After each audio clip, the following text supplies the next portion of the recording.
Hey everyone, Tom Dowling, LensCaptureOnline. Thanks for joining me. Well, I'm out here in Jean Dry Lake Bed in southern Nevada.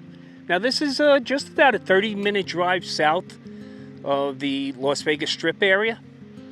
And I love coming out here because it's so quiet. It's so vast. And it's given me a chance to try out my new DJI Pocket 3 camera with the DJI Mic 2. So I came out here to basically just do a little bit of time-lapse photography of the clouds as they are crossing over the desert floor. We do have some wet weather that's going to roll in over the next few days, so I figured it was a good opportunity to get some nice cloud-filled skies captured. I am enjoying the heck out of this camera. I've used it already as a webcam on about 4 different streams.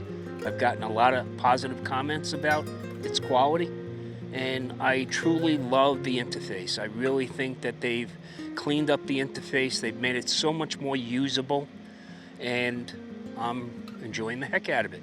So stick around just a little bit longer and watch this time lapse of the clouds crossing the desert floor that I just captured with the DJI Pocket 3.